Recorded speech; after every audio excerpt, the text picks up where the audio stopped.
Supreme കോടതിയുടെ മുമ്പിലേക്ക് ഇന്ന് വന്നിട്ടുള്ള ഒരു ഹർജിയിന്മേൽ സുപ്രീം കോടതി ഇപ്പോൾ നാഷണൽ ടെസ്റ്റിംഗ് ഏജൻസിക്ക് നോട്ടീസ് അയക്കാൻ തീരുമാനിച്ചിരിക്കുന്നു സെൻട്രൽ ഗവൺമെൻറ്.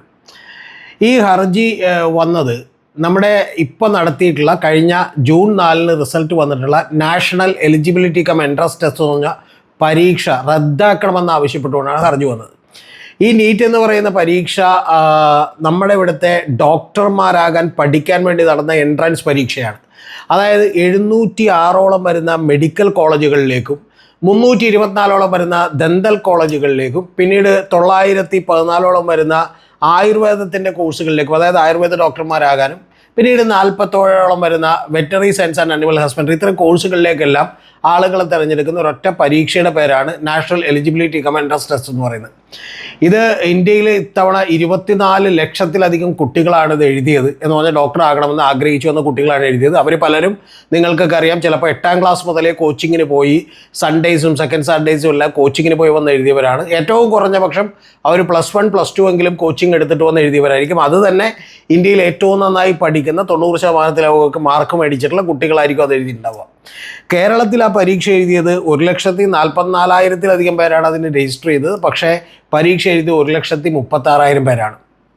എന്താണ് ഇപ്പോൾ ഈ പരീക്ഷ റദ്ദ് ചെയ്യണമെന്ന് ആവശ്യപ്പെട്ട് കുട്ടികൾ ഇതിൽ സമീപിക്കാൻ കാരണമെന്ന് ചോദിച്ചാൽ, ഇതിൻ്റെ റിസൾട്ട് പ്രഖ്യാപിക്കാനിരുന്നത് ജൂൺ 14-ാം തീയതിയാണ്.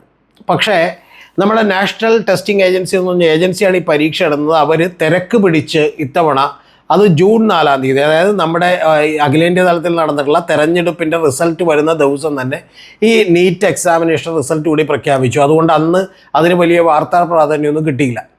പക്ഷേ ഇത്തവണത്തെ നീറ്റിൻ്റെ റിസൾട്ട് വന്നപ്പോൾ ചില തമാശകളുണ്ടായി അതിനകത്ത്. കാരണം 67 പേർക്കാണ് ഒന്നാമത്തെ റാങ്ക് കിട്ടിയത്. സാധാരണ 1-2 ആളുകൾക്കൊക്കെയാണ് ഫസ്റ്റ് റാങ്ക് വരാറുള്ളത്. അതായത് 720-ൽ 720 മാർക്കും മേടിച്ചിട്ടുള്ള 67 പേരുണ്ട്. അത് തന്നെ നമുക്ക് വലിയ തമാശയായി തോന്നുന്നൊരു കാര്യം എന്ന് പറഞ്ഞാൽ ചിലർക്കൊക്കെ 718ഉം 719 മാർക്കുണ്ട്. ഇതെന്തുകൊണ്ടാണ് വലിയ വിചിത്രമായി തോന്നുന്നതെന്ന് വെച്ചാൽ, സാധാരണ ഒരു ശരി ഉത്തരത്തിന് നീറ്റ് പരീക്ഷയിൽ 4 മാർക്കാണ് കിട്ടുക. ഒരെണ്ണം തെറ്റിയാൽ 1 മാർക്ക് കുറയും. അപ്പോൾ ഒരു ആൻസർ ഒഴികെ ബാക്കി എല്ലാം ശരിയാക്കുന്നവർക്ക് കിട്ടാൻ പോകുന്ന മാർക്ക് എന്ന് പറഞ്ഞാൽ 716 മാർക്കാണ്. ഇനി ഒരെണ്ണം തെറ്റിച്ചാൽ, നിങ്ങൾ ഒരെണ്ണം തെറ്റിപ്പോയി, ഒരെണ്ണം അറ്റംപ്റ്റ് ചെയ്തില്ലെങ്കിൽ 716 മാർക്ക് കിട്ടും. ഇനി ഒരെണ്ണം തെറ്റിപ്പോയിട്ടുണ്ടെങ്കിൽ 715 മാർക്ക് കിട്ടും. അപ്പോൾ ഇത് നിലനിൽക്കെ എങ്ങനെയാണ് 718ഉം 719 മാർക്ക് വന്നതെന്ന് നമുക്കറിയില്ല. ഒന്ന്. രണ്ടാമത്തത്, ഈ 67 പേരിൽ 6 പേരും ഹരിയാനയിലെ ഒരു സ്ഥലത്ത് മാത്രം പരീക്ഷ എഴുതിയിട്ടുള്ള ആളുകളാണ്. ഇതുമായി ബന്ധപ്പെട്ട് നമ്മൾ ചേർത്ത് വെക്കേണ്ട ഒരു കാര്യം എന്ന് പറഞ്ഞാൽ, ഇപ്പോൾ ശാസ്ത്രി നഗർ എന്ന് പറയുന്ന ബീഹാറിലെ പാട്നയിലെ ഒരു പോലീസ് സ്റ്റേഷനിൽ ഒരു FIR രജിസ്റ്റർ ചെയ്തിട്ടുണ്ട്. ആ FIRൽ വളരെ ഡൂബിയസ് ആയ സംശയകരമായ പല കാര്യങ്ങളും ആ FIR പറയുന്നുണ്ട്. എന്ന് പറഞ്ഞാൽ ക്വസ്റ്റ്യൻ പേപ്പർ ലീക്ക് ചെയ്യപ്പെട്ടിരിക്കുന്നു എന്നാണ് പറഞ്ഞേക്കുന്നത്. എന്താണെങ്കിലും ഇപ്പോൾ ഒരു 4 അംഗ സമിതിനെ വെച്ചിട്ടുണ്ട്. പക്ഷേ നമ്മുടെ നാഷണൽ ടെസ്റ്റിംഗ് ഏജൻസി പറയുന്നു ഒരു പേപ്പർ ലീക്കായിട്ടില്ല, ഇതെല്ലാം കൃത്യമായിട്ടാണ് നടന്നേക്കുന്നത് എന്ന് പറഞ്ഞ് അവരുടേതായിട്ടുള്ള കുറേ ന്യായങ്ങളൊക്കെ പറയുന്നുണ്ട്. ഇതിൽ തന്നെ ഏതാണ്ട് 1500-ലധികം പേർക്ക് ഒരു ഗ്രേസ് മാർക്ക് കൊടുത്തിട്ടുണ്ട്. ആ ഗ്രേസ് മാർക്ക് കൊടുക്കാൻ തന്നെ കാര്യം പറഞ്ഞിട്ടുള്ളത് ഏതാണ്ട് മറ്റേ പരീക്ഷയ്ക്ക് പേപ്പർ കൊടുത്തപ്പോൾ മാറിപ്പോയി, അല്ലെങ്കിൽ പരീക്ഷ തുടങ്ങാൻ വൈകി എന്നൊക്കെയുള്ള കാര്യം പറഞ്ഞ് കുട്ടികൾ കോടതിയിലേക്ക് എത്തിയാലോ എന്ന് പേടിച്ചാണ് 1500ഓളം പേർക്ക് ഗ്രേസ് മാർക്ക് കൊടുത്തേക്കുന്നത്. അതിലേതാണ്ട് 750-ലധികം പേര് വിജയിച്ചിട്ടുണ്ട് താൻ. അപ്പോൾ ഇത്തരത്തിൽ വളരെ വിചിത്രമായിട്ടുള്ള സംഗതികളാണ് ഈ നീറ്റ് പരീക്ഷയുടെ കാര്യത്തിൽ നടന്നുകൊണ്ടിരിക്കുന്നത്. ഇതെല്ലാം നമ്മുടെ പത്രമാധ്യമങ്ങളിലൂടെയും വാർത്തകളിലൂടെയൊക്കെ നിങ്ങൾ അറിഞ്ഞിട്ടുണ്ടാവും. ഇതിൻ്റെ പ്രശ്നം എവിടെയാണെന്ന് ചോദിച്ചാൽ, ഇപ്പോൾ നമ്മൾ സാധാരണ ഈ നീറ്റ് പരീക്ഷയൊക്കെ എഴുതാത്ത ആളുകൾ ഇതിൽ ഞങ്ങൾക്ക് എന്താ കുഴപ്പം എന്ന് വിചാരിക്കും. പക്ഷേ ഇത്തരത്തിൽ കള്ളത്തരവും തട്ടിപ്പുമൊക്കെ കാണിച്ച് പരീക്ഷ എഴുതി വരുന്നവരാണ് നാളെ നമ്മളെ ചികിത്സിക്കുന്ന ഡോക്ടർമാരാകാൻ പോകുന്നതെന്ന് നിങ്ങൾ ഓരോരുത്തരും ആലോചിക്കണം. അങ്ങനെ ആകുമ്പോഴാണ് ഇതുകൊണ്ടുണ്ടാകാവുന്ന പ്രത്യാഘാതങ്ങൾ നമുക്ക് മനസ്സിലാവുക. ഇത് ആദ്യമായിട്ടല്ല സംഭവിക്കുന്നത്. ഇത് all India institute of medical സയൻസും JIPMER Pondicherry, Jawaharlal institute of postgraduate medical education research എന്ന് പറയുന്ന വലിയ സ്ഥാപനങ്ങളും, ആംഡ് ഫോഴ്സിൻ്റെ മെഡിക്കൽ കോളേജ്, അവിടെ നമുക്ക് 1 രൂപ പോലും ഫീസ് കൊടുക്കാതെ പഠിക്കാം, അത്തരത്തിലുള്ള മെഡിക്കൽ കോളേജുകൾ, ആ മെഡിക്കൽ കോളേജുകളടക്കം എല്ലാം ഇതുപോലെ നാഷണൽ എലിജിബിലിറ്റി കം എൻട്രൻസ് ടെസ്റ്റിൽ നിന്നാണ് പരീക്ഷ ഇടുന്നത്.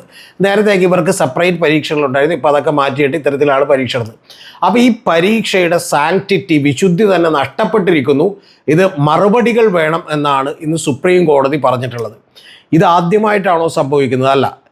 ഒരു 6-7 കൊല്ലങ്ങൾക്ക് മുമ്പാണെന്നാണ് എൻ്റെ ഓർമ്മ. അന്ന് തന്നെ ഈ നീറ്റ് പരീക്ഷയിൽ കൃത്രിമത്വം കാണിച്ചിട്ടുള്ള ഒരു ഡോക്ടറെയും ഒരു സംഘത്തെയും ഒക്കെ പിടിച്ചിരുന്നു. ആ പിടിച്ചപ്പോൾ തന്നെ നമുക്കറിയാൻ കഴിഞ്ഞ് വളരെ സാധാരണ കുടുംബത്തിൽ ജീവിച്ച് വളർന്നിട്ടുള്ള ഒരു ഡോക്ടറാണ് ഇതിന് നേതൃത്വം നൽകിയത്. അന്ന് ആ ഡോക്ടറുടെ അസറ്റ് പരിശോധിച്ചപ്പോൾ തന്നെ 100 കോടിയിലധികം രൂപയുടെ അസറ്റ് ഉണ്ടായിരുന്നു. എന്ന് പറഞ്ഞാൽ നമുക്ക് കൃത്യമായിട്ട് മനസ്സിലാവും ഇത് ആദ്യമായിട്ടല്ല ഇത് കോപ്പി അടിക്കപ്പെടുന്നത് എന്ന് ചുരുക്കം. എന്ന് പറഞ്ഞാൽ പാവപ്പെട്ട സാധാരണക്കാരായ നിരവധി കുട്ടികൾ 1 രൂപ പോലും ഫീസ് കൊടുക്കാതെ പഠിക്കാൻ ഗവൺമെൻറ് കോളേജുകളിലേക്ക് 2, 3, 5 കൊല്ലത്തേക്ക് പരീക്ഷ എഴുതി കാത്തിരിക്കുമ്പോഴാണ് കുറച്ചാളുകൾ പണം കൊടുത്തു മേടിച്ചുകൊണ്ട് ഇത്തരത്തിലുള്ള ഉടായ്പ് കാണിക്കുന്നത്. ഇത് നീറ്റ് പരീക്ഷയിലേക്ക് കാണിച്ചു. ഇപ്പോൾ ആ കേസ് എന്തായെന്ന് നമുക്കറിയില്ല. ആ ഡോക്ടറെയും ഒരു വലിയ സംഘത്തെയും ഒക്കെ അറസ്റ്റ് ചെയ്തു. പണ്ടൊരിക്കൽ ഞാൻ കാറ്റ് എന്ന് പറയുന്ന എക്സാമിനേഷൻ, നിങ്ങൾക്ക് എല്ലാവർക്കും അറിയാം, അത് MBAയിൽ ഇന്ത്യയിലെ ഏറ്റവും വലിയ കോളേജുകൾ IIM ആണ്, ഇന്ത്യൻ ഇൻസ്റ്റിറ്റ്യൂട്ട് ഓഫ് മാനേജ്മെൻറ്റ് എന്ന് പറയുന്ന കോളേജുകളാണ്. ഹൈദരാബാദിലും ബാംഗ്ലൂരിലും അതുപോലെ കൽക്കട്ടയിലും നമ്മുടെ കൂടെ കോഴിക്കോടും ഒക്കെയുള്ള കോളേജുകളാണ്. ഈ കോളേജുകളിലേക്ക് നടന്ന എൻട്രൻസ് പരീക്ഷ എഴുതാൻ പോയപ്പോഴും ഇതുപോലെ ലീക്ക് ചെയ്യപ്പെട്ടു എന്ന് പറയുന്നൊരു വിഷയമുണ്ടായി. അത് ഞാനൊക്കെ എഴുതാൻ പോയ സമയത്താണ് പിന്നീട് ആ പരീക്ഷ വീണ്ടും നടത്തുന്ന ഒരു അവസ്ഥയൊക്കെ ഉണ്ടായി. അപ്പോൾ അന്നും നമ്മൾ കേട്ടത് ഈ MBAയുടെയൊക്കെ എൻട്രൻസ് എക്സാം ലീക്ക് ചെയ്യുക എന്ന് പറയുന്നത് അത്ര നിസ്സാരമായ കാര്യമല്ല. കാരണം അതിനൊന്നും ഒരിക്കലും ഫുൾ മാർക്ക് കിട്ടില്ല. ഫുൾ മാർക്ക് കിട്ടിയാൽ തന്നെ ആ ക്വസ്റ്റ്യൻ പേപ്പർ ക്യാൻസൽ ചെയ്യപ്പെടും, തീർച്ചയായിട്ടും അത് വീണ്ടും നടത്തപ്പെടും എന്നുള്ളത് കൃത്യമായിട്ടുള്ള കാര്യമാണ്. അപ്പോൾ അതുകൊണ്ട് ഇതിന് ഓരോ സെഗ്മെൻറ്റുകളുണ്ട്. ആ ഓരോ സെഗ്മെൻറ്റിനും കട്ട് ഓഫ് മാർക്കുകളുണ്ട്. ഉദാഹരണത്തിന് ഇപ്പോൾ ക്വാണ്ടിറ്റേറ്റീവ് ആപ്റ്റിറ്റ്യൂഡ് എന്ന് പറയുന്നത്, അതുപോലെ വെർബൽ എബിലിറ്റി എന്നൊക്കെ പറയുന്നത്, ഇതിനെല്ലാം കൃത്യമായ കട്ട് ഓഫ് മാർക്കുകളുണ്ട്. അപ്പോൾ ആ കൃത്യം കട്ട് ഓഫ് മാർക്കുകളെല്ലാം OMR ഷീറ്റ് തന്നെ 4 ലക്ഷം 5 ലക്ഷം രൂപക്ക് ഒരു സംഘം വിൽക്കുകയാണ് ഉണ്ടായിട്ടുള്ളത്. അല്ലാതെ ഒരാൾക്കത് കൃത്യമായി പഠിച്ച് ചെയ്യാൻ പറ്റില്ല. അത്ര പോലും നമുക്ക് കോപ്പി അടിക്കാൻ സാധ്യതകളില്ലാത്തൊരു പരീക്ഷയാണ് ഇത്തരത്തിൽ വലിയ പ്രശ്നങ്ങളിലൂടെ കടന്നു പോയത്. ഇത് ഇന്ത്യയിൽ ആദ്യമായിട്ടല്ല സംഭവിക്കുന്നതെന്ന് ഞാൻ പറഞ്ഞു. നേരത്തെ ഞാൻ മറ്റൊരു all India medical entrance examination തന്നെ കാര്യത്തിൽ ഇത്തരത്തിൽ ഒരു ഡോക്ടർ തന്നെ പിടിക്കപ്പെട്ട കാര്യം പറഞ്ഞു. ഇനി നമ്മൾ മറ്റ് ജോലിക്കുള്ള പരീക്ഷകളുടെ കാര്യത്തിൽ ഇപ്പോൾ ഈ കഴിഞ്ഞ തവണ ഉത്തർപ്രദേശിൽ ഇലക്ഷൻ നടക്കുമ്പോൾ അവിടുത്തെ ഏറ്റവും വലിയ വിഷയമായിരുന്നത് അവിടെ പോലീസ് റിക്രൂട്ട്മെൻറ്റ് എക്സാമിനേഷൻ നടന്നിരുന്നു കോൺസ്റ്റബിൾമാരെ തിരഞ്ഞെടുക്കാൻ. അതിലിതുപോലെ വ്യാപകമായിട്ടുള്ള അഴിമതി നടന്നു, ആളുകളുടെ സ്വജനപക്ഷപാതം നടന്നു, ലീക്കേജ് നടന്നു, പോസ്റ്റ് പേപ്പർ വിറ്റു, വലിയ ക്രമക്കേട് നടന്നു എന്ന് പറയുന്ന പരാതിയുണ്ട്. ആ പരാതി കൂടിയാണ് യോഗി ആദിത്യനാഥിനെതിരെയും BJPക്കും ഉത്തർപ്രദേശിൽ ഒരു തിരിച്ചടിയെ മാറിയിട്ടുള്ളത്. അതിൻ്റെയും അന്വേഷണം നടന്നുകൊണ്ടിരിക്കുകയാണ്. ഇനി നമുക്ക് ഇതിന് തൊട്ട് മുമ്പ് 2013 നമ്മൾ എടുത്തു വെച്ചിട്ടുണ്ടെങ്കിൽ നമുക്കറിയാം വ്യാപം എന്ന് പറയുന്ന ഒരു അഴിമതി കേസുണ്ട്. അത് മധ്യപ്രദേശിലെ പ്രൊഫഷണൽ എക്സാമിനേഷൻ ബോർഡ് എന്ന് പറയുന്ന ആ ബോർഡ് അവർ നടത്തിയിട്ടുള്ള അഴിമതിയാണ്. ആ അഴിമതി നിസ്സാര അഴിമതിയല്ല. 45-ലധികം പേരാണ്, 55ഓളം പേരാണ് ദുരൂഹമായിട്ടുള്ള സാഹചര്യങ്ങളിൽ മരണപ്പെട്ടത്. എന്ന് പറഞ്ഞിട്ടുണ്ടെങ്കിൽ അതിൽ പല ഗവൺമെൻറ് ഉദ്യോഗസ്ഥരും 10 കൊല്ലവും 20 കൊല്ലമായിട്ടുള്ള ആളുകളൊക്കെ അടക്കമുണ്ടായിരുന്നു. എന്ന് പറഞ്ഞാൽ ഈ പരീക്ഷയിലൂടെ മാർക്ക് നേടിയെന്ന് കള്ള റിപ്പോർട്ട് ഉണ്ടാക്കുകയും അങ്ങനെ ജോലിക്ക് കയറുകയും ചെയ്തിട്ടുള്ള നിരവധി ആളുകൾ ആത്മഹത്യ ചെയ്യുകയും ചിലരൊക്കെ ദുരൂഹ സാഹചര്യങ്ങളിൽ മരണമടയുകയും ചെയ്തിട്ടുണ്ട്. ഇതേപോലെ തന്നെ ഒരു സിറ്റുവേഷനാണ് പാർത്ഥ ചാറ്റർജി എന്ന് പറഞ്ഞ് നിങ്ങൾ മറന്നിട്ടുണ്ടാവില്ല. ബംഗാളിൽ എഡ്യൂക്കേഷൻ മിനിസ്റ്ററായ ആളുടെ വീട്ടിൽ നിന്ന് ഏതാണ്ട് 23 കോടി രൂപ പണം കൂട്ടിയിട്ടേക്കുന്നത് അദ്ദേഹത്തിൻ്റെ സുഹൃത്തായിട്ടുള്ള ഒരു സീരിയൽ നടിയുടെ വീട്ടിൽ നിന്ന് പിടിച്ചെടുത്തത് നിങ്ങൾക്ക് ഓർമ്മയുണ്ടാകും. ഇത്തരത്തിൽ അവിടെ അധ്യാപക നിയമനത്തിൽ അദ്ദേഹം വ്യാപകമായിട്ടുള്ള അഴിമതി നടത്തിയതാണ്. അപ്പോൾ ഇതെല്ലാം ഇവിടെ സംഭവിച്ചുകൊണ്ടിരിക്കുമ്പോൾ നമ്മുടെ നാട്ടിന് സംഭവിക്കാൻ പോകുന്ന കാര്യം ഇത് ഏതാനും കുട്ടികളുടെ പരീക്ഷ എഴുതുന്നവരുടെ മാത്രം കാര്യമല്ല എന്ന് നിങ്ങൾ മനസ്സിലാക്കണം. എന്തുകൊണ്ടെന്ന് വെച്ചാൽ ഇവിടെ ഇങ്ങനെ കയറുന്ന അധ്യാപകരും ഇങ്ങനെ കയറുന്ന ആളുകളുടെയും ഒക്കെ ഒരു ക്രിമിനൽ മൈൻഡായിരിക്കും. ആ ക്രിമിനൽ മൈൻഡോട് കൂടിയായിരിക്കും അവരവരുടെ പ്രൊഫഷനിൽ ജോലി ചെയ്യുക.